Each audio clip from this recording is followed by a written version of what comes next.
morning. Good morning. Good morning. Good morning. And welcome to day 3 of Grace for This Growing Through Grief, the Summit. I am your MC. I have been your MC for day 1, day 2, day 3, night 1, night 2, night 3. Ebony Donald, Coach Ebony Donald. I am a transformation coach. I help you to wake up from sleeping on yourselves, break out of those self-limiting beliefs and those self-limiting boundaries, because sometimes we're bound by something, and guess what? It's us. Yeah, we the problem. And we got to get out of our own way, okay? So after I help you to wake up from sleeping on yourself, which is why I say good morning, because it's time to wake up. Whether it's morning, afternoon, or night, I still will tell you good morning, because it's time to wake up, okay? I have to repeat myself.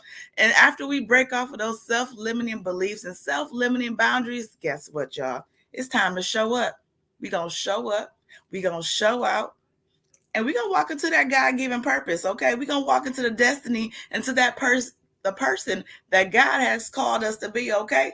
So like I said, we are here for the Grace for This Growing Through Grief Summit, hosted by the one, the only, the fabulous Miss Kenitra Mozelle, okay? She is a whole vibe. I'm just saying, okay? So she is hosting this wonderful summit. We are on day 3. Day 1, we had 2 sessions. We had a session with Qwanquita Wright. That evening, we had Dr. Jan Mitchell. Listen, y'all. Day number 2, we had Dr. Tony Melvin. Last night, we had Amber Blakes come through and bless us with her journaling for the generations. And our very own Kenitra came through and dropped so many gems on us, okay? If you missed it, if y'all registered, y'all got to catch them replays when they come around, all right? And today, we are saying yes to therapy. Therapy is needed, you all. We need therapy, okay?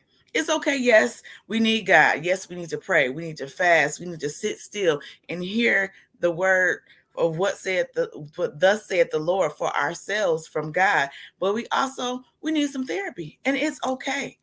It's okay, male, female, no matter who you are, no matter what you're going through, grief, you may need therapy for that grief. Not just the losing of a parent, just not the losing of a spouse, or just say a loved one in general. You may have to grieve that job. You may have to grieve those old ways. You have to grieve how you had to die to yourself and step away and separate yourself from old ways, old relationships, toxic relationships. Listen, grief is defined in so many different ways, so many different shapes, and so many different forms. And guess what? Sometimes you even have to grieve a pet. As I know, a lot of people like a pet. Yeah, that's some people their dog, that's the companion, that's their best friend. So you may have to grieve that. So it is okay. Whatever you are grieving, we are here on day 3 to talk about you saying yes to therapy, because we are going to grow through this grief, okay? And grieving is good. Grieving is good for the soul. As we heard from the other night, we have a choice to heal. It is our choice to heal from grief. We have to grow our way through it, grieve our way through it, and we have to heal. We have to change our language. I can heal. I am healing. I will heal. I am healed. We have to change that language. So today, y'all, I am so excited for this Yes to Therapy Wellness panel discussion, okay? Now, I'm going to give y'all some intros for who we have in the building on today. I'm so excited. Look, I can't even contain myself. I'm trying to keep it together, okay? I'm trying to keep it together and do what I was called here to do today, but I'm so excited I can't help it. So for the panel, we have, okay, I want everyone to help us welcome. She assists Christian women of color navigate their complexities of their mental health while integrating their faith into the healing process. She also assists them in addressing not just the symptoms of anxiety, depression, and or addiction, but also the underlying causes to help them heal the whole self, spirit, soul, and body. And she empowers them. That empower word is something huge. She empowers them to discover and live out their life's purposes, who God called them to be. I want everyone to help me welcome Ms. Torrie Powell to the panelists for our Yes to Therapy.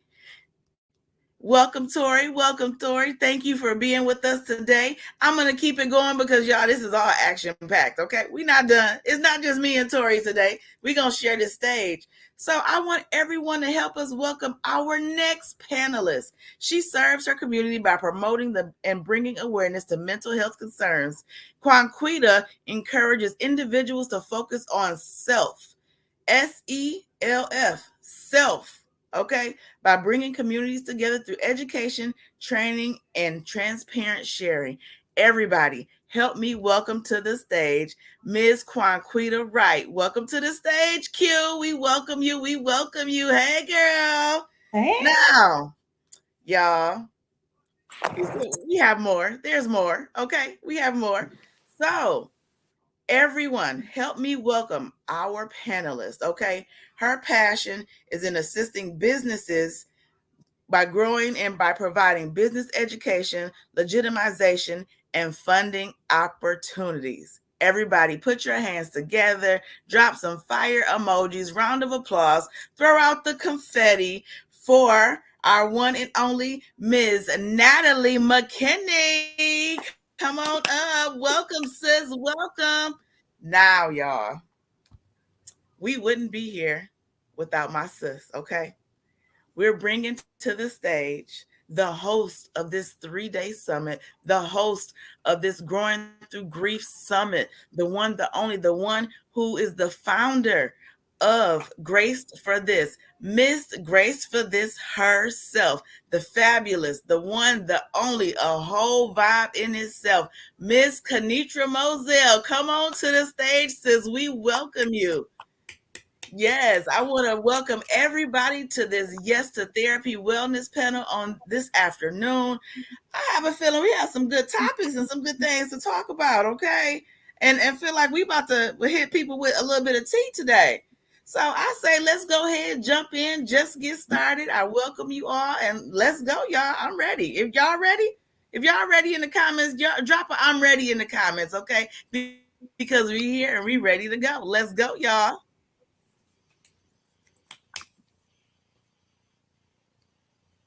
Greetings and salutations. Hey, everybody. Mic check 1, 2. It is beautiful to be here. I got to get used to that introduction. Like, ooh, she talked about me. Yeah, that's different. But I'm so excited. My morning's been full.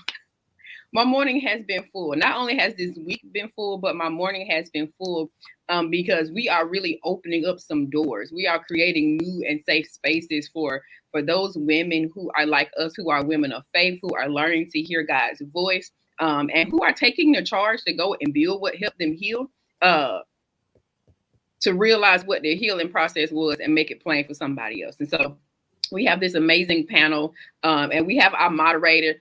I tell you, I've been saying this, Qwanquita, right? Kita, Q, Major. Look, Major Pain. Look, because she had us hurting on Wednesday. Look, she is our moderator for tonight. She's going to move us through this dialogue, this conversation. Please understand that this is a safe place. It is an honest space. Feel free to drop your questions inside of the comments. We'll pin your question. We'll acknowledge those. But understand that this is a free-flowing dialogue, and we're excited. Before we get too far into it, I also want you guys to take the time and share this link with somebody. Invite somebody. Y'all know it's 12:06. People on lunch break. Pull your homie in here. Pull your homie in here so that they can have they're gonna eat from a different plate today. They're gonna eat from a plate that's gonna give them the ability to stop eating busy food and snack food and emotional food.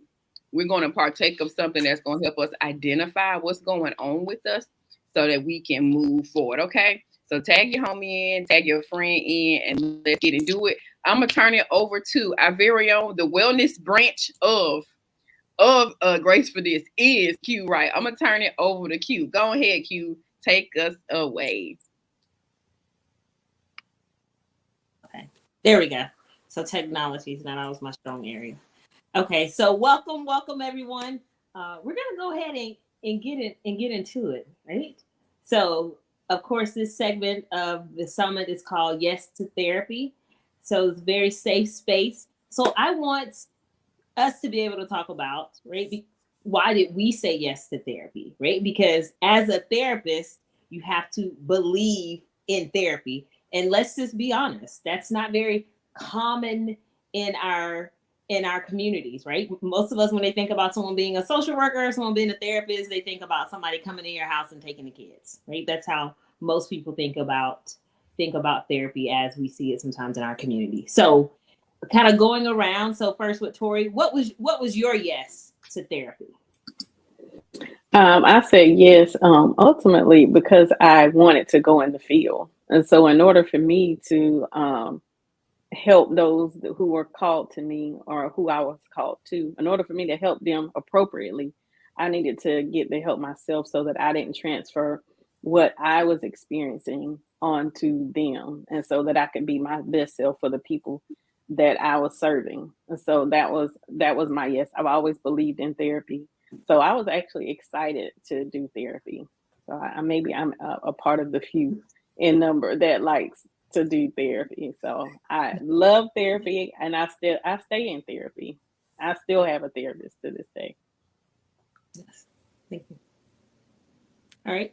Next, what was your yes to therapy? My yes to therapy wasn't necessarily a seek.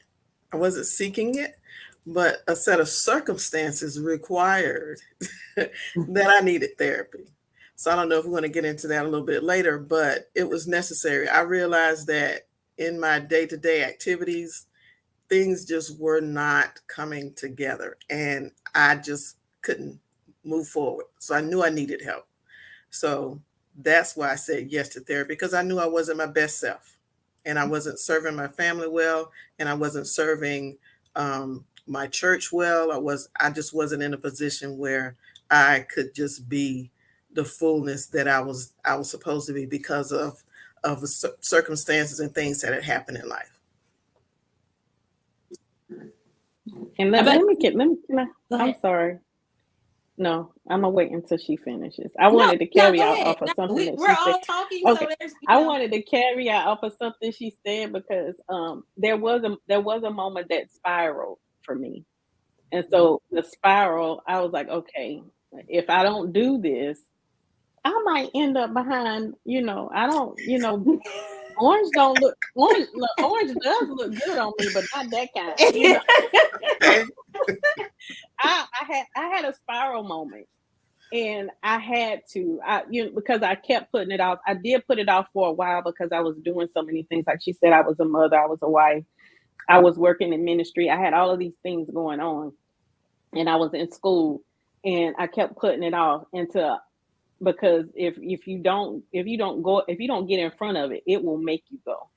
Yeah. It will make you go. And I got to a point where I had no choice but to go because I had a spiral moment. And so I didn't have to put on one of those outfits that I didn't like.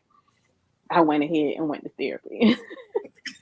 I think that's an excellent point. I always hear people say, like, they don't want to bleed on other people. And I think that jargon is sometimes used in a way that we don't really understand what that means by, like, not bleeding on other people. Or how do we not bleed on other people? Right? If we think about something like a cut, right? If I get cut, if I don't put a Band-Aid on it, then I bleed. But guess what happens to a Band-Aid? It falls off, right? So a Band-Aid falls off. And so sometimes we're walking around and we keep, like, putting Band-Aids on things. And I think therapy, saying yes to therapy, is one of those things where you're essentially pulling off all of those old Band-Aids that you put on, and you really get the opportunity to, like, see yourself, which is sometimes scary, right? Very, very scary to see ourselves. So let's just kind of share, because it's a very safe space, of how did we see ourselves, right? When we sat on somebody's couch or sat in somebody's chair and we showed up to therapy, like, how did we see ourselves? I'll leave with that, because my catalyst was close to what you guys just said. It got to a point where I realized that me not getting help was becoming problematic and unsafe to people who I cared about. And it did not come until after I had done damage that I could not undo. Mm-hmm. And that grieved me. On top of just grieving, I began to experience compound grief because of my own inability to see myself and how I was causing damage to other people. And so I went through a couple of phases to answer the question that Q just asked. How did you see yourself on the sofa? Initially, when I was doing the grief coaching, I just made up in my mind I wasn't going to be the strong friend and get help that she needed. But it didn't mean that I had the level of awareness and vulnerability and honesty necessary for it to be productive. So grief coaching helped me identify what I needed in order to begin grieving well and to create like a grief plan. That was really, really good. And then it pushed me over into the wellness area because I was learning about myself and I was aware of the things about me that were changing as it related to grief. But I didn't realize some things about me from the version of me that wasn't a widow that weren't good. So go sit your tail down somewhere because it's more to this than widowhood, sis. You got other problems. So we need to get into those. So yeah, I'll pass the mic. Natalie, Torrie. Well, for me, when I got to the couch, I just felt totally broken. Just broken. I had an experience where I was robbed and sexually assaulted, and the assault wasn't successful. However, I kept struggling with just how I felt and all of that was coming along with it. And I tried to keep squashing it down and kept saying, well, he wasn't successful, but it just tore me down still yet. And so as I continued to try to do my day-to-day, I guess the PTSD, the memories, and all of that, it just kept coming back over and over and over, and I just couldn't function. So by the time I got to the couch, I just felt totally broken and dirty on top of that, even though it wasn't successful. So I had to learn that I was still, even though it was not successful, I had to still go through the stages of recovery and healing as if I had been. Yeah. And it was manifesting in my work. I didn't even go back to work for a while, but it was manifested in my household. It was manifested in my marriage at the time. It was manifesting in how I was relating to people. So I found myself just broken. Torrie? And I would agree with Natalie. I was definitely broken. If I could say, I was a complete and utter mess. But like we said last night, I had mastered the art of the face. Like I showed everybody, everybody who saw me, they just knew that my life was perfect. Well, not necessarily perfect, but they didn't think that I had issues. I had problems. We all have problems. But when I sat on that couch, I realized the mess that I had become because I didn't talk about my issues. I didn't go seek help. When I sat on that couch, my therapist at the time, when I first went to therapy, told me, she said, man, you can write a book. I'm surprised you're even sitting here, because I had been through so many things. I had been sexually assaulted. I had been molested. I had experienced so many different types of betrayal. And it came from, of course, the people that you in your heart would least expect, but it's become very normal in our society. But I was a complete mess. I had dealt with so many different things, and when I sat on that couch, I had no problem. I'm not a person who you have to pry it out of me. I'm an open book. So I just laid it out on the couch, and I shared. And the healing process, man, I see the change, because like Natalie said, I was bleeding, if I could say that. I was bleeding on everybody. It was my job. I couldn't focus, couldn't think. I was a person who was a very sharp thinker. It was impacting my ability to think, to concentrate, to focus. It was affecting work. It was affecting ministry, relationships. It was affecting everything in my life, and so it was necessary for me to get the help that I needed, because I couldn't, in fact, go into a therapy room and sit in front of somebody and attempt to help them with all of those things going on in my life. So I thank God for that, the opportunity to sit in front of a therapist and help walk me through my healing. And I'm still walking through it because 3 years ago now, 3 years ago, July, me and my husband lost our son to vehicular homicide. And I said in the I think the wellness workshop the other day, I was saying, I believe God prepared me and my husband for that moment, because our level of faith was so strong in that moment. Had I not been prepared in my faith the way that I was, I don't think we would have made it in our relationship. I think our relationship would have fallen apart. Of course, we would have fallen apart, and everything that was connected to us would have suffered. So I thank God for therapy. I thank God for my my faith leaders, because all of that did come together to help me be where I am now. Mm-hmm. So what I hear a lot of is like, there was we had pushed down a lot of things for a very long time. Even other people around us probably saw we were not well, but didn't approach us and say, girl, you are not okay, right? Because most times, like, let's be honest, people like are hiding their own stuff, so they can't see that we have on a mask because they have on a mask. So people are looking at each other and everyone's wearing a mask.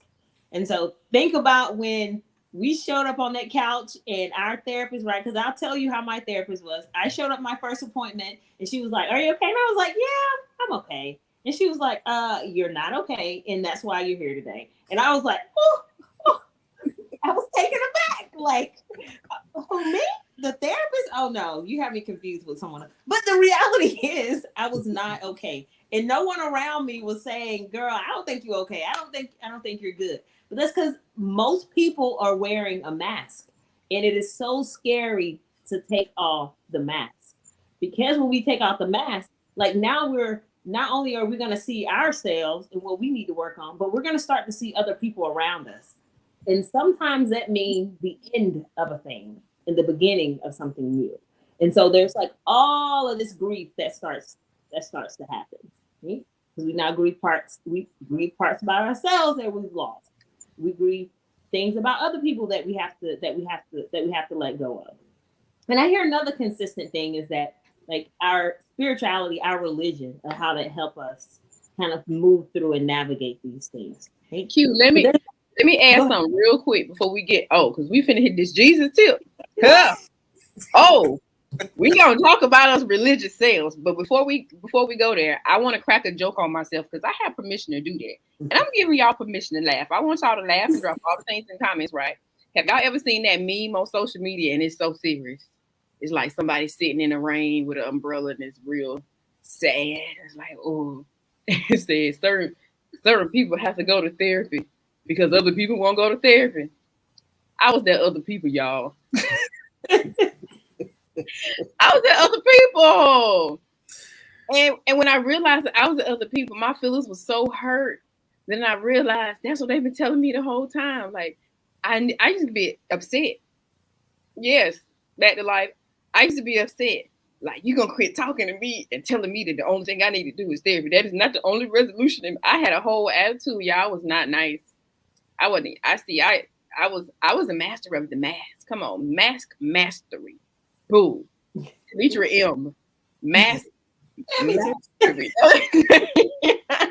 But that was me. Hey, Torrie, y'all, that was me. Like, I know some other people who went and got a therapy because they had to deal with me. I ain't gonna call them out. They gonna tell the truth one day. They gonna say. I just want to say, I call myself out on it. All right, so yeah, I just had to tell myself real quick, and I hope y'all can be honest. I hope y'all in the comments, y'all can be honest about the fact that might have been you.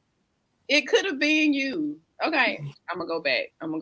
Okay. Like, we talk about religion and therapy, right? We talk about, these are the things that kind of help me get through. But sometimes, right, what we don't talk about when it comes to religion is how we kind of use that to avoid getting therapy, right? How we kind of use this concept of, pray about it. And trust me, I love me some Jesus, right?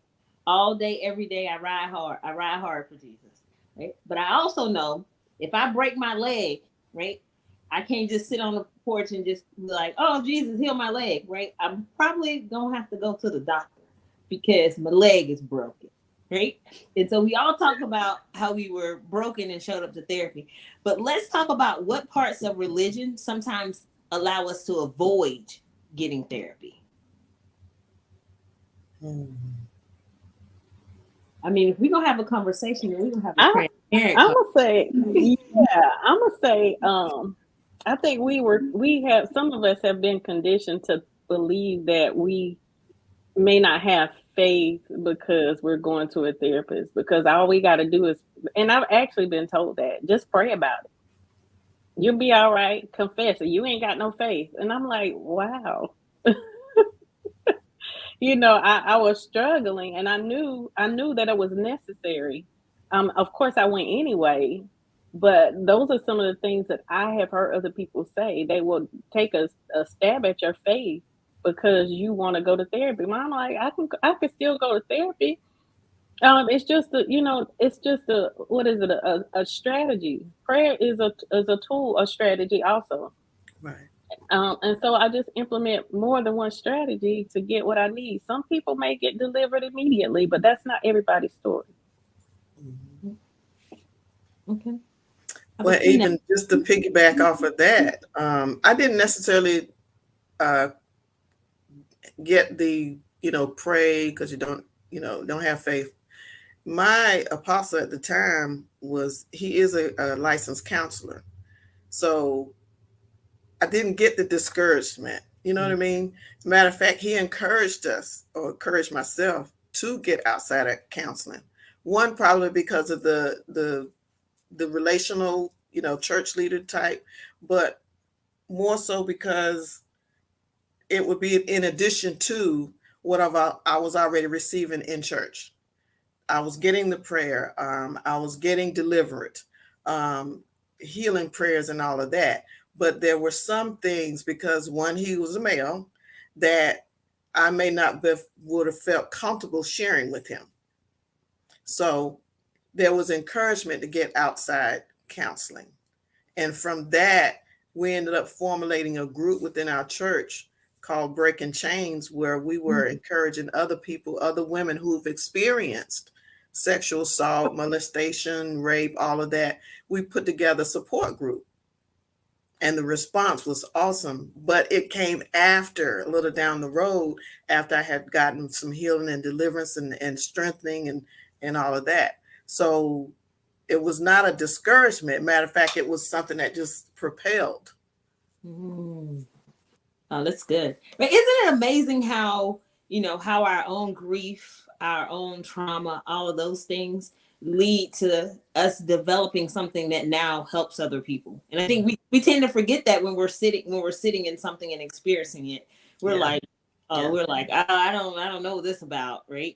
And now when we're on the other side of it, because that's the difficulties, is getting to the other side of it. We look back.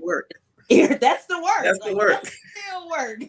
Get to the other side of it, going through the process and getting through the other side of it. Now we understand how beneficial it was to not only have a strong spiritual foundation, but to also have some therapy with that as well, and what that does, how we can now show up in the world, in our relationships, in all of those different places.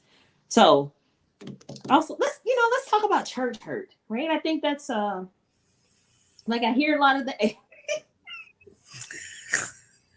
I really do my best not to be like super deep, but I also understand when we sit in front of people, like it's a moment for us to be very transparent, because how people see us in the world, I think, is how Torrie talked about it earlier. Is like everyone saw you as like nothing's wrong with you. You don't have any issues. You don't have any concerns as if we're not human, right? It's like, okay, we're like only certain people have hurt or like, no, like none of us are exempt from that. It doesn't matter what role we're showing up in. But for a lot of people, right, there's a lot of church hurt, right? A lot of, what people perceive as like betrayal that may have, come from church, or a lot of things that they witnessed in church that, didn't really align with what was taught, but they saw people's behaviors. So, I think we should share a little bit about, kind of maybe what we've heard or witnessed or learned about church hurt and how it really shows up in people's lives that maybe they don't even realize that the church hurt there. I'm gonna go first. Y'all might not like me, but this is my YouTube page. So grace to my speech. I'm grace for this. I do not like the fact that church hurt exists as its own like type of entity, because it assumes that this type of hurt is big and it's exclusive. What you experience in church hurt is similar to what you experience when somebody you trust does not steward you well. That happens in every place that humans exist. Stewardship is important, especially inside of places that are supposed to be safe communities. Hospitals are supposed to be safe communities. Actual communities for women, places that you work in, businesses, your tight circle of friends. I would like for us to stop categorizing hurt and just say, this experience hurt me because I'm human. And stop trying to group it and categorize it. Because when we title it church hurt, we give an invitation to people who still don't have a relationship with God a reason to run away from him. So let's take that off the table and be human in our experiences and be vulnerable in our experiences, and don't categorize it in such a way that causes further division. There's enough division. We need to attract people to what's kingdom. And a part of us being able to do that is disassociating ourselves from things that are religious, and having a division and a title and all of these different things is a part of the problem. So that is I think I did pretty good being gracious. My tone was even. Y'all can clap for me in the comments.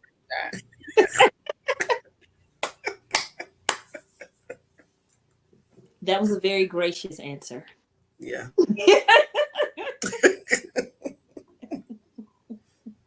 So what I like to tell people, right? I myself don't like the term of church hurt, right? Because I feel disappointment, betrayal, feelings of abandonment, all of those things like probably came from something else. And so then one thing happened in that environment, which then probably exacerbated all the other things that you were already experiencing, right? And so now we just link it to like one part of our lives when it's probably multifaceted. And so I think that's where it also comes into play. And one, again, as Kenitra said, like our communities are supposed to be safe spaces for us, right? I think it was Torrie who brought up, right, the molestation, the violation happening in a space that was supposed to be safe. So there's a sense of safety that is now lost. And so if I lose safety in one environment, I go in another environment, anything happen that's even remotely similar, not even the same thing, right? Probably not even interrelated at all, is that now I'm like, oh, this place is not safe either, right? And then I'm going to another place, right? I think sometimes that's why people be, okay, you can hit me up on the side about this. I think that's why sometimes people be like church hopping, right? It's because they're like, oh, that reminded me of that. And so I go here. That reminded me of that. I go here. And I always tell people, you're going to be running your whole life if you don't deal with the underlying stuff. And sometimes it's not the environment. Sometimes it's us. Right? Like that accountability, that accountability thing, I think it's like someone used to say, when you point one finger at someone, there's, 4 fingers pointing back at you, right? Most, like, sometimes that's kind of what's happening, you know. And these are like way off my questions, but let's talk about how, you know, this is why you can't write down questions. Flow, sis, flow. You can't write down questions. So accountability. Let's talk about accountability in our environments, right? Because think about when we're like, I'm bleeding on all these people. Nobody didn't say anything, right? Like, really what it means is nobody was holding us accountable, right? Everybody just be like, oh, we've all heard it. Trust me. Even people said to me, oh, you know, that's just how she is.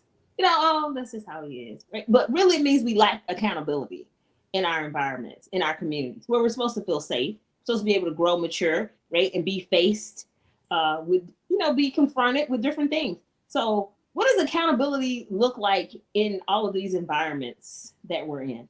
What does that accountability look like?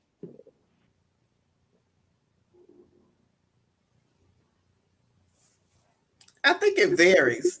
And I think, you know, we have to, in different environments, you got to have relationship, really, just to know one another and how they're going to respond. So in some environments, you know, you may have a relationship where you work with them long enough to know, okay, well, I don't need to approach them this way. Maybe let me just say it that way, in order for the cohesiveness to be productive in whatever it is you're trying to do. In other environments, you know, or in other people, you know, that they're just not mature enough. I mean, they're just not.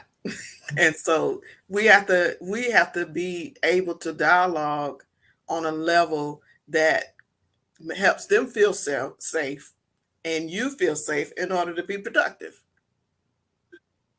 So the accountability piece is one on you as the person, but also on the other person that you're dealing with. Yeah. I think that's good. Accountability for me is someone to pull my coattail, or an accountability can sometimes just to be, and I caution myself to say this because we just talked about it, but accountability sometimes can be just praying for that person because you don't know what that person is dealing with. You know, of course, we all know prayers work, but accountability for me is like pulling my coattail because I've struggled actually with accountability throughout my life. You know, I don't know if everybody just thought, like I said, they just thought that I was okay. Nobody ever, you know, pulled my coattail and say, hey, you know, don't do this, don't do that, or check this and check that. And I don't know if it could have been fear from maybe holding somebody else accountable and being rejected, attacked, or something like that. But like Natalie said, accountability can come in many different ways. One could be getting to know a person, learning that how that person operates and how they receive, and communicating with them in that way, praying for that person that God will, you know, open their eyes to or convict them of whatever, you know, a way that whatever situation that they're in, maybe God will convict them for that or open their eyes to that situation, or just talking to a person. And sometimes in conversation, things will open up to that, you know, open up to that person, and they may see the error of their ways, if you will. Kenitra? There's so many things that I could say. I love Galatians chapter 6. I have a newfound fondness for Galatians chapter 6. Our sister Michelle Lanika Co, the brand developer, is in the comments, and she's bringing up some really good points about if somebody holds us accountable, do we know how not to choose offense? But I also want to challenge us with how we offer our accountability to people. Sometimes it's within reason for people to be offended by what we say, because we don't think before we speak, or You think that what you see and what you know is more than enough to reason and rationalize with what you're prepared to say, but you don't know that person. Y'all see how slow I'm talking, right? I want to catch this. We do not know what other people are experiencing. And there is a humongous deficit, especially within the body of Christ, around trauma-informed care.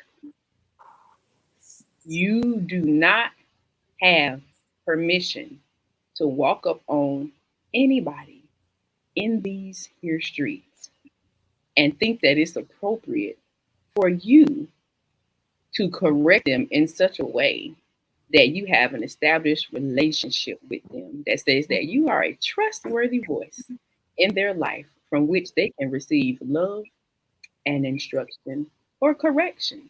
If you have not invested that much time and energy and grace into somebody, keep walking and pray for them.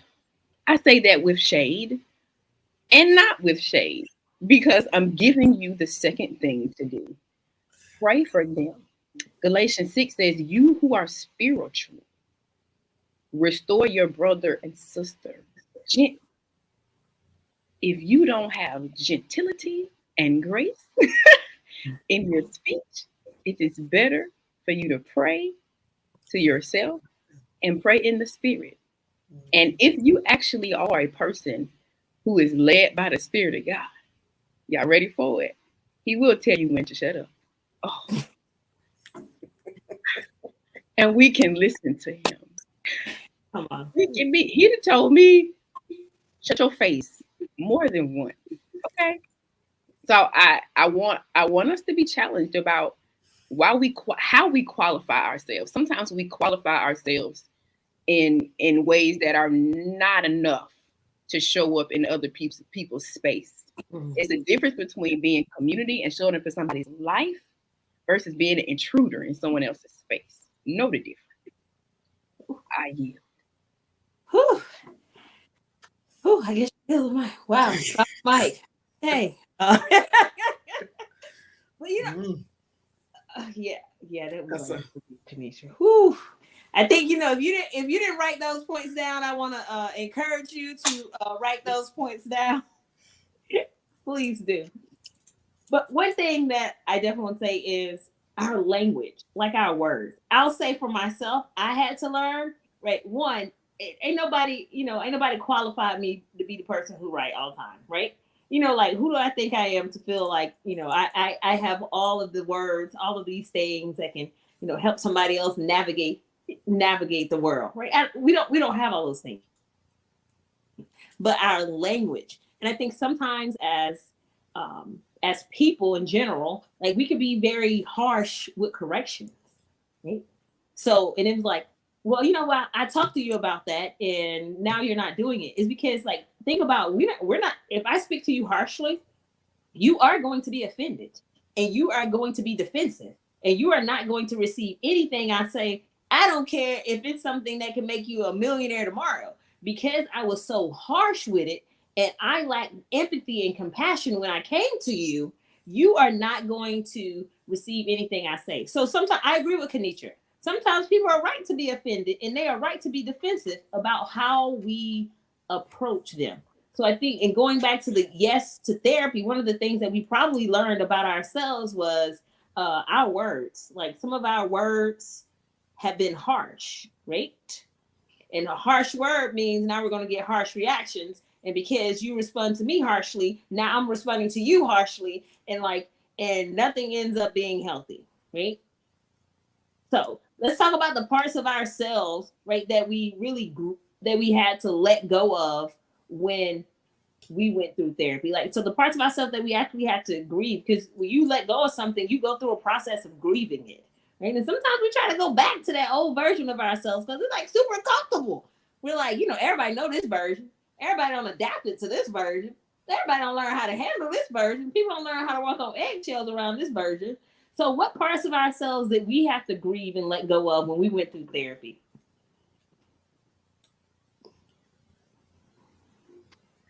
I feel like Torrie was gonna say something. Yes, I want to know what she was gonna say. No, it wasn't about this question. I was gonna make a comment about what we were talking about. But no, what as you were talking, I thought about a book that I had read some time ago. It's a book that was given to me, I think, when I first got married, but it's called Love and Relationships. And one of the statements that he made in the book was that you can be right but wrong at the top of your voice. And that's about yelling, because when we get into that back and forth, like you were saying, voices get elevated. And although I might be right, I could be wrong because I'm yelling, and like you said, you're not going to receive it. I could be wrong because even though Holy Spirit gave it to me, did He release me to say it? And or the timing could be wrong. And like Kenitra said, even though you might be in this position to speak to me, maybe you shouldn't have said it to me in this environment or in this space or something like that.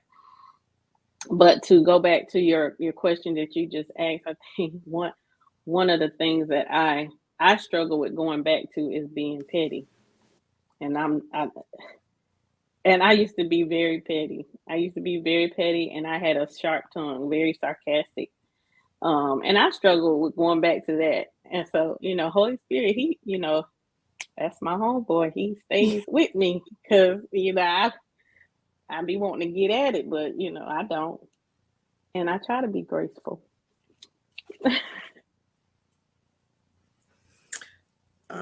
What first came to mind for me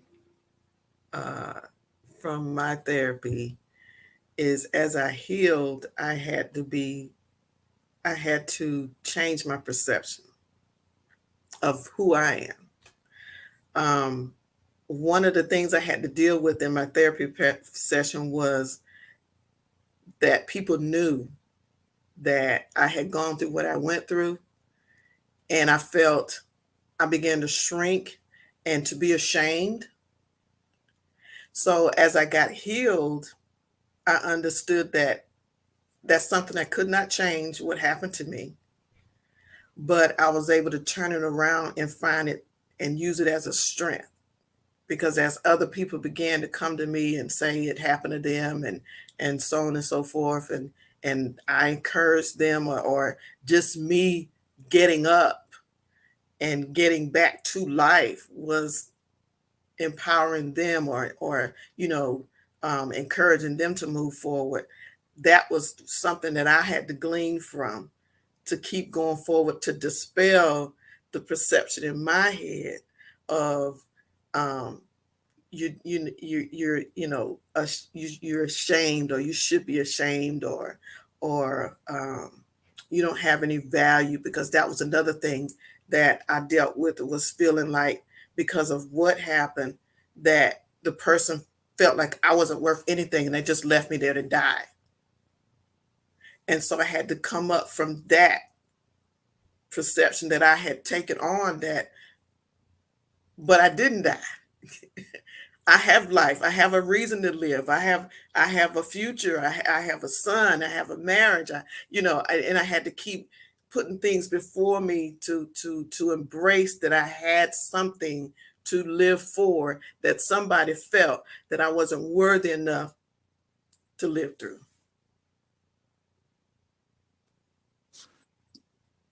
And if I can add, I think if I can ask you really quick, ask your question one more time, because I think maybe I didn't answer it properly. No, there's no. Yeah. So what did you have? What did you have to? Oh, she posted in the comments. So what did you have to grieve or let go of, like when you went to therapy? What did you find yourself grieving and have to let go of? One of the things that I had to grieve and I had to let go of is wanting to be accepted. I think that was a struggle for me, and I even questioned God. I'm like, God, why would you make me a people person? And then I have to go through all of this. I don't feel like, I didn't feel accepted in this group, and I didn't feel accepted in that group. And one of the things that He told me was, because I would say stuff like, I get my energy from people. You know, people, I'm fueled when I'm around people. And he was like, no, ma'am. No, ma'am. You get all of that from me. And I was relying on other people to fill this space in me that I should have been should have been seeking God to fulfill. And so he pulled me away from a lot of relationships and a lot of people. And I'm sitting here thinking like they don't, they don't like me, they don't want to be around me, they this and they that. But realizing, okay, my spiritual self, living in this spiritual world, everything ain't about you. God is preparing you, he's setting you up for purpose. And I do believe that, I was grateful when he finally answered that question, because he didn't answer it for a long time. But feeling wanting to be accepted was one of those things for me. And now I don't mind being by myself. I love me, and I love being by myself. Because sometimes we try to force ourselves into these situations and these relationships, and they don't serve us. They're very counterproductive, and they don't serve us. And they can cause us to be stagnated. So I enjoy being by myself sometimes. So I think so for me, I had to learn to let go of like people pleasing and wanting to be perfect. But all of those things kind of came back to this mindset of not being good enough, right? So if I'm perfect, right, then that makes me good enough, right? If I can make everybody happy, right, then that makes me good enough. And my next question was going to be like, how do we fight against that not good enough mindset that comes up for us?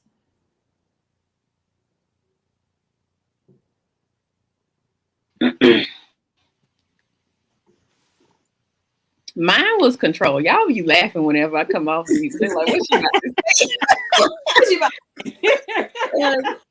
Like, my issue was control. It is control. And my mindset was everything had to be perfect. Everything had to be put together. Everything had to be perfectly orchestrated. And it was bad to a point where I was able to begin, probably in the last 6 to 7 months, I was able to identify how I wanted to have proximity to people's lives so that I could insert myself as a type of help or savior, so that I could control the narrative that they had about me. Because I wanted to make sure that in your mind, I was wonderful, I was great, I was valuable. And so I would find a way to plug into somebody's project. I could make somebody a project when they didn't need to be a project, because it made me feel like it was safe and in control if I created an opportunity for me to serve in spaces did not require it. So control is a whole monster. It is really a monster, and it will position you in places unnecessarily because you want to control what people say and what people feel, and you find value. You find safety and reassurance in knowing that somebody perceives you to be valuable. But can they perceive you to be valuable if you created the narrative and spoon-fed it to them over time based on what their own deficits were? Can you trust that? You created it. Girl, bye. I'm better. So, Kenitra, I think all of those things go back to probably a lot of underlying belief of not being good enough, and then like fear, right? So most of our things are so rooted in fear, right? It's, if we would kind of look at it and be like, okay, well, why would I kind of insert myself here, right? Or why do I want to show people this version of myself, right? A fear of, one, I'm not going to be accepted. I'm not going to be included. I'm not going to be seen as good enough. Or fear of like, people are actually going to see me and they're going to see that what they thought was my life is not my life, right? And so, all of those things are really wrapped up in like fear. And then fear makes us put on a mask, right? If we were to be completely transparent, right? So I don't want to, because I have been I like to call myself a type A person, and I can have the tendency, and I'm working on it. So I don't need nobody that knows me making comments, right? I'm already working on it. I can have a tendency of wanting to control things in my life. But when I looked at it, it was because of fear of something. And I started asking myself, what are you scared of? What about this scares you? What about this scares you? And that's like a hard thing to look at yourself literally in the mirror and be like, what about this scares you right now? Because it probably gonna mean that you're gonna be crying out. So I think even people can come in the comments, and if they were to think about what about something scares you? Because when you're fearful of something, that means you're afraid to experience any emotion associated with that, and you're afraid to go through that process that you need to go through to get you to the other side of something, because there's fear about it. And I think that's a good opportunity for us also to share, like, what is something that even now, right? We've gone through therapy. We have a very strong spiritual foundation, right? We're doing the hard work. We're doing the wellness work. We're grieving about it. But what is a fear that we still have that we're working through?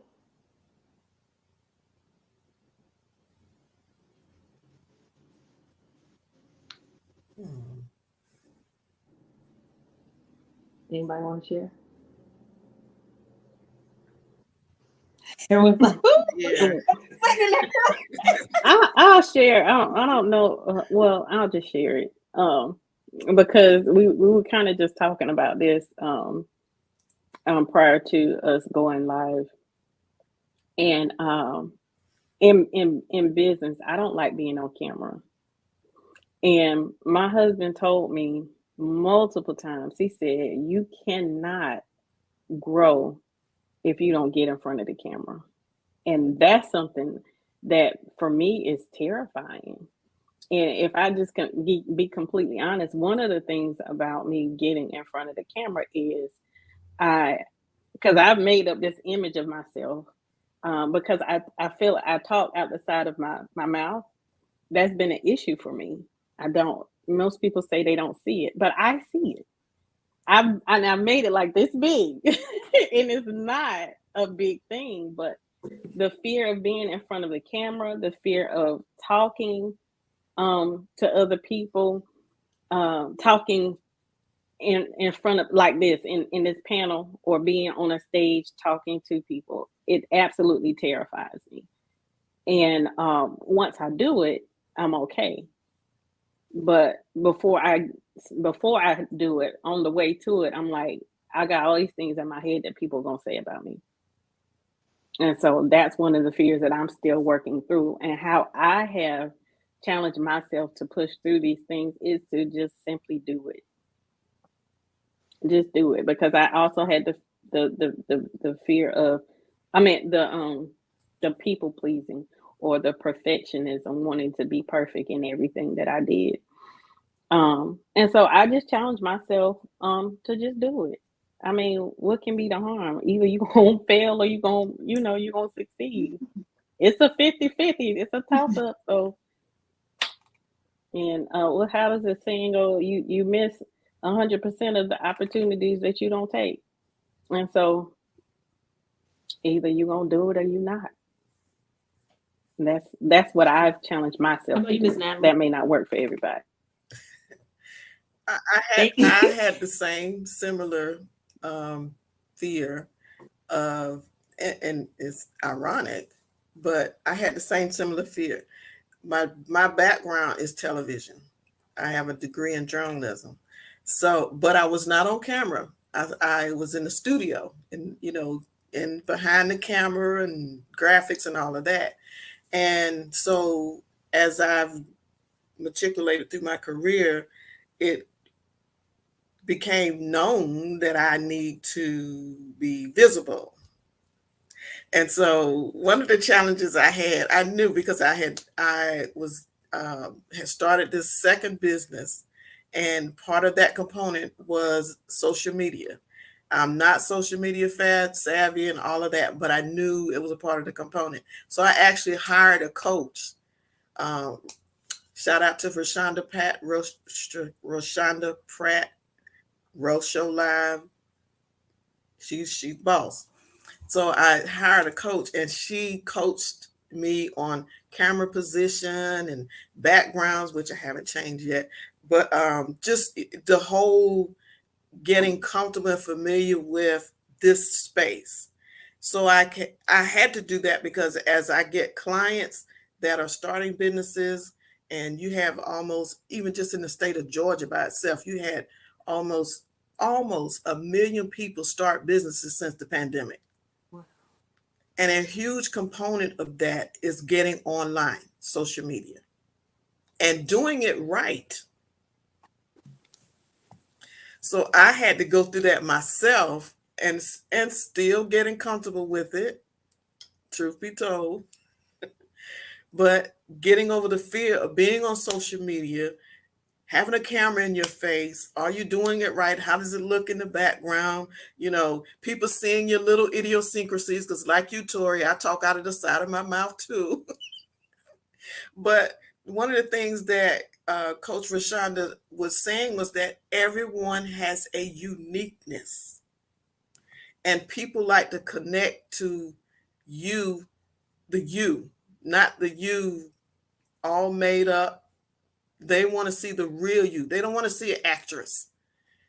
On this platform, people want to connect with the real you. Yes, they'll see the professional side or whatever, but the real you. So oftentimes for us showing up as our real selves, we shy back from that because we don't know how we're going to be received. But there's going to be a people out there that's going to respond to your voice, respond to your service, respond to what you do, and they'll be a part of your community.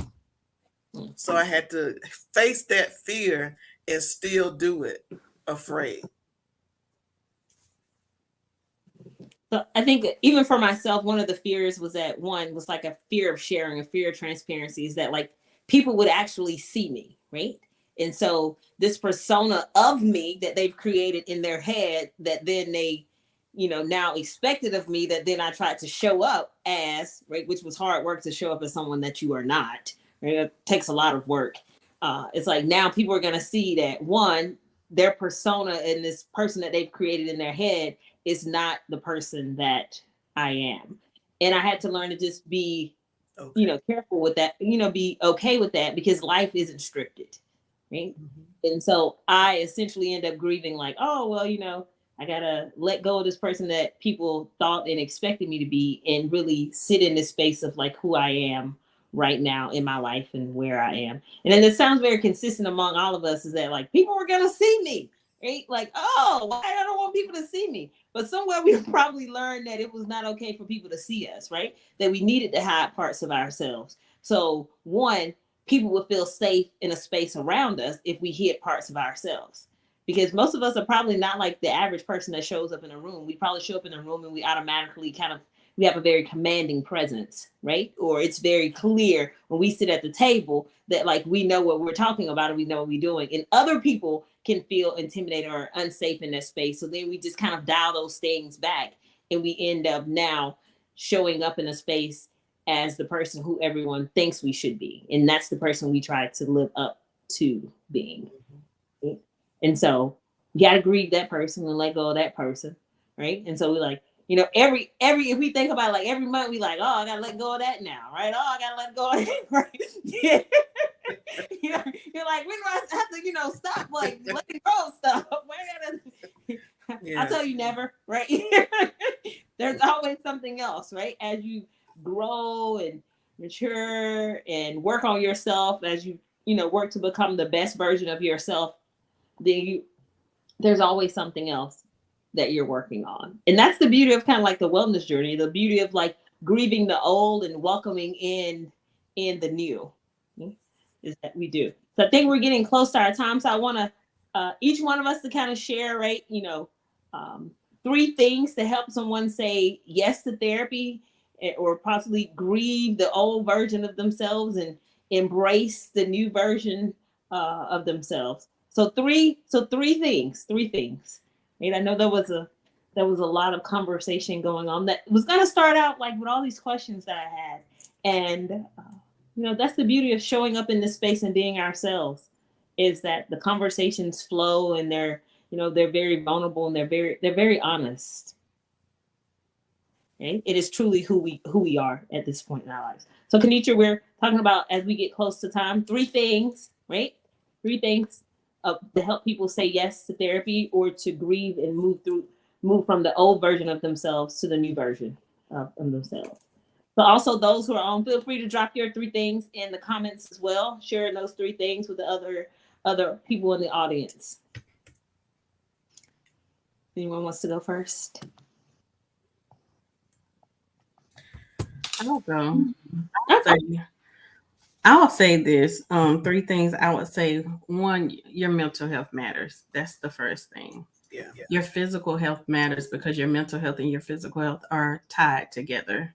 And ultimately, most importantly, your spiritual health matters because with all of the chaos and all of the things going on and the high level of symptoms and things like that, it impacts your ability to commune with your Father. So ultimately, for me, it's your spiritual health. Okay. Awesome. Miss Natalie? I was going to say, one of the things I would advise is don't be afraid to get out the boat, if that makes sense. Because, the Lord has so much for us to discover in life, and we get comfortable being inside with everybody else. But then there's a calling that we have to go beyond what's familiar. And one of my favorite scriptures is, I know the plans I have for you. And we can get to a certain level of comfort, a certain level of success, and we're comfortable there. But there's always more. So don't be afraid to launch out and allow the Holy Spirit to guide you, because He gives you unctions, it gives you directions. Don't ignore it, just pursue it. And it's going to be uncomfortable not knowing the next. But if you trust God with what He's showing you, what the unction is that He's given you to do, just step out on faith, because He's going to lead you to the next step anyway. But all we got to do is step out and trust Him. Miss Kenitra?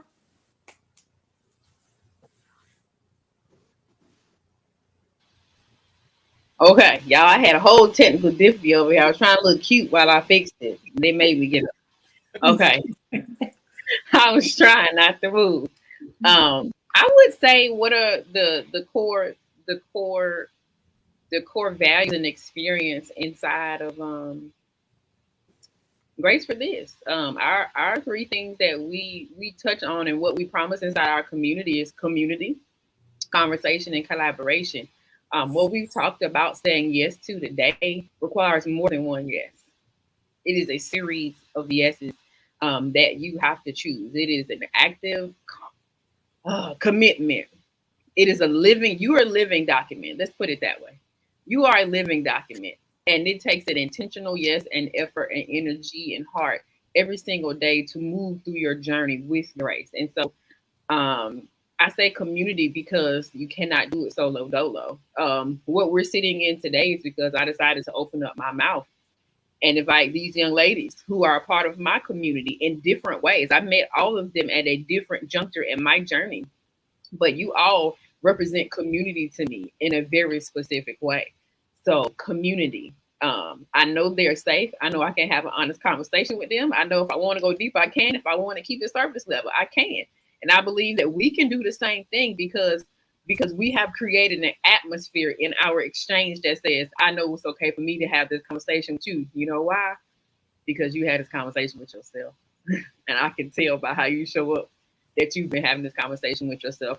Conversation is the second thing I would say. We have to open up our mouths. Dr. Tony Melvin was on with us yesterday for our wellness work check-in.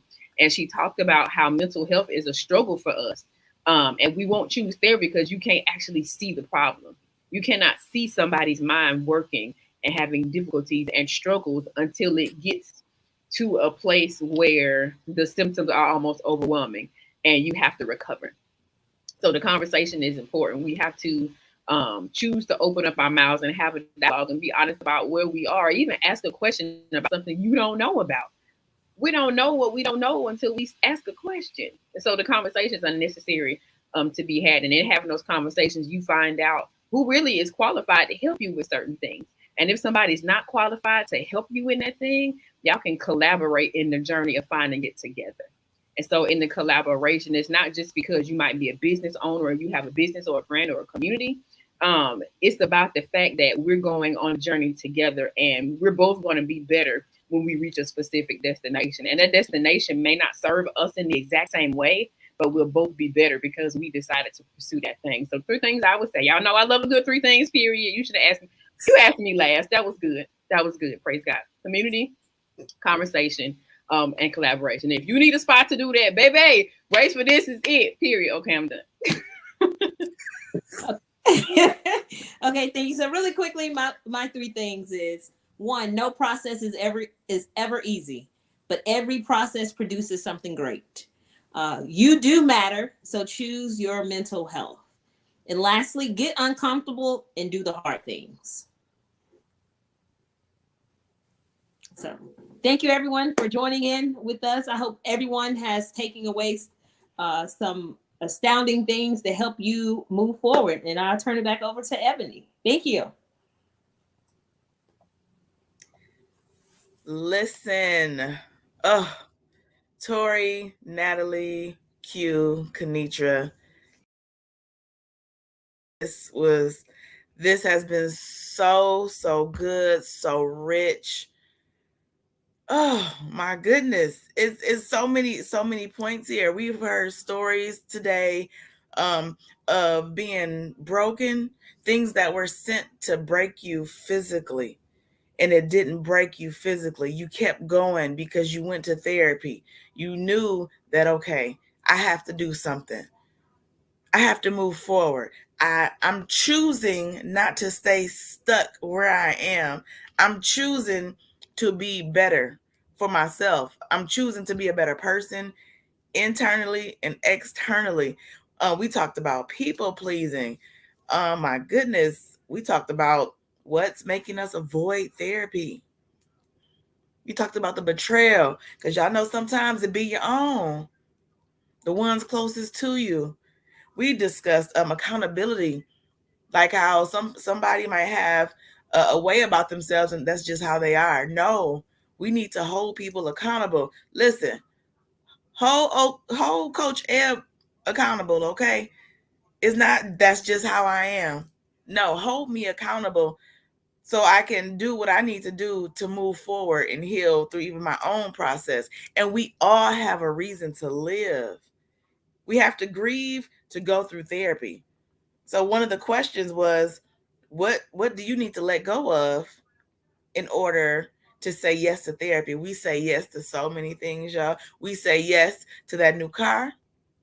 We say, yes, God told me to do this. God told me to start this business. We say, yes, God, I'm giving you my yes again to start this next business. I'm giving you my yes again to MC for Kenitra. But Eb, have you gave your yes to therapy and you surrendered and you're going to go and take the time out to get to the root of why you react the way you react? I'm talking to myself now, y'all. I'm talking about me from experience. Are you going to take the time out to get to the root of the reason of why you react the way you react? You respond the way you respond. Listen, y'all, I thank you, ladies. I think this was a wonderful panel saying yes to therapy. This wellness panel was everything and some. Listen, the Grace for This community was created to bring together like-minded people into an intimate, safe space. This here was an intimate, safe space for us to go deeper into the hard conversations. And I know and understand, ladies, that some things that were talked about on this afternoon, it was hard to talk about.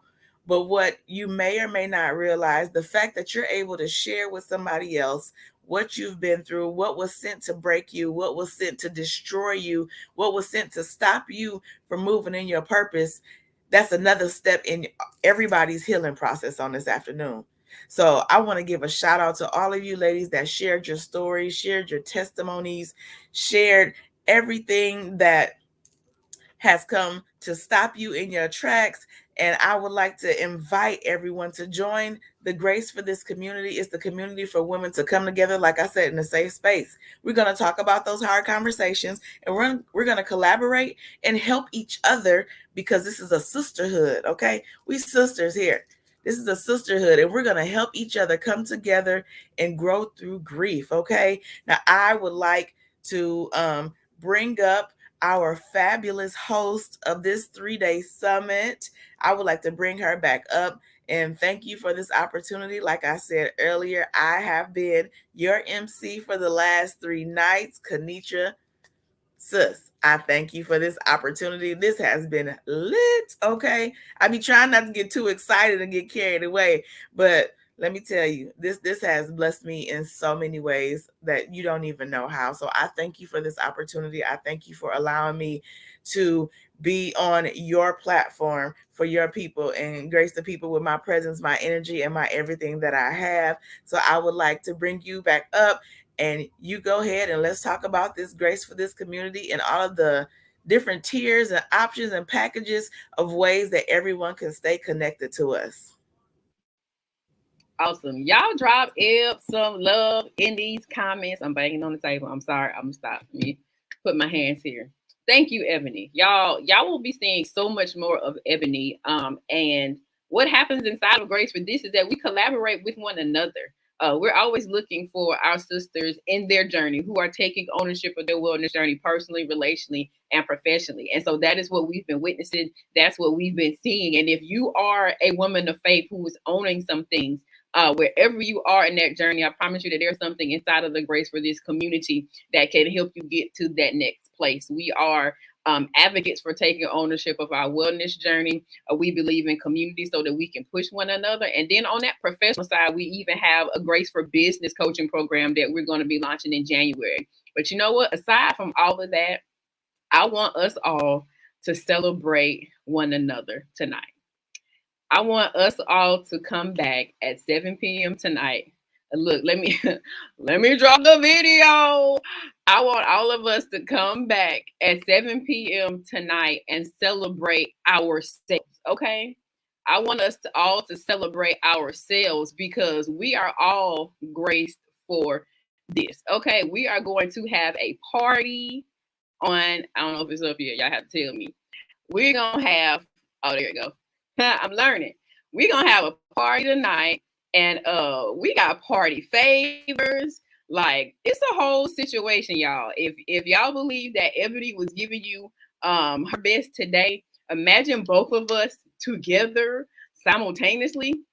Y'all not ready, but this is your introduction to what's going to be happening in this space and in this community, y'all. We're having a book launch party tonight at 7 p.m. It is going to be back on YouTube. So if not already subscribed to the channel, go ahead and subscribe to the channel. We'll be here at 7 p.m. And I can't wait to tell y'all about the party favors because we have gifts for y'all. Of course, you know, the Grace for This devotional is available for purchase. You can get that. If you want to go ahead and get it now, go ahead and drop one in the comments. We'll drop you the link if you want to go ahead and get it now. However, if you commit for coming back at 7, I promise you the party favors will be worth the wait. Okay. That's all I'm going to say. The party favors will be worth the wait. So y'all come back at 7. Who coming back at 7 and up? Let me see who it is. What's today? Friday? Okay. I know we got football and I know cheering out there, but I want to know who's excited about the party though. We're going to have games. It's the party favors for me. And if you want to get up and come on the stage like we did today inside of the StreamYard, you guys are welcome to do that. Okay. So that's really the thing. We are all somewhere in the journey where we are either acknowledging the fact that this is a fresh journey for us. We're either ready to acknowledge the routine and create our own safe space for us to begin navigating and growing through some things, or you're ready to start building. Sometimes you're on the other side of your journey and you're able to build what helped you heal. You have grieved, you have done the healing work, and you've begun to archive your journey in such a way that you can share it with somebody else. You're probably a builder. you're probably a builder, and we're going to tell you about the Grace for This mentorship program tonight, because if you are a builder, if you have done the grieving, if you have done the healing, and feel a sense of urgency about putting to work your journey, we got something for you, y'all. So that is it. Y'all good? Y'all drop me a I'm good in the comments. Drop me a I'm good in the comments, because we're not gonna come down without y'all. I want y'all to make sure that you bring your bring your mug. I'm gonna have a toasting glass. So I'm just saying, I'm the queen of a Martinelli. I will go to the Dollar Tree in a heartbeat, and they're $1.25. But I heard Dollar Tree coming back down because the folk been boycotting that 25 cent. I'm not mad. I'm gonna say my 25 cent, okay? But I just want to say I have a Martinelli in a heartbeat, okay? So y'all show up, bring your toasting glass, your toasting flute, get you a sparkly, a bubbly, or something. Like I said, mine's gonna have Martinelli's, and we're gonna have a beautiful time, and we're gonna give y'all an opportunity to come up on the screen. Okay, so I want to bring my crew back up just so everybody can wave. Y'all look, I had to go and get my plug so I can split my screen. So I'm gonna bring Torrie back up. I'm gonna bring Q back up. I'm gonna bring Elder Natalie back up, and we're going to greet y'all. We're going to give y'all our final salutations together, and y'all enjoy the. I'm sorry, we went over and y'all into y'all lunch break, but ain't nothing wrong with fasting before the Lord, okay? Ain't nothing wrong with fasting before the Lord. I'm gonna pull the party down, and we gonna say thank y'all so much. Y'all show big love. Let everybody know how much you have appreciated them, and make sure you can follow them, y'all. Everybody drop your Instagram in the comments. Drop your Instagram in the comments, so that people can follow you. Q is at Focusing on Self. Torrie is at Emerging Hearts MWC. Elder Natalie is at New Mantle Enterprises. Ebony is at Ebony K. Donald. And of course, you got Kenitra Mozelle and or Grace for _this. Okay. I believe I got all y'all down packed, because y'all know I keep y'all in my Rolodex up here. My brain is the computer. Data processing and tracking. Okay. So that is it. Thank y'all so much for joining, for coming on the stage, for sharing your vulnerability. Hey, like they said, it's not easy to get on the stage. So shout out to Elder Natalie, and shout out to everybody. Look, cause Ebony fine. I'm looking at y'all over there, the camera right here. Ebony leaning into it. So I love y'all big. Remember, life can be hard and your journey can hurt, but commit to heal so your story can help. You're going through this because you're graced for this. I love you big. Have a great afternoon. We'll see you tonight at 7 p.m. Peace out.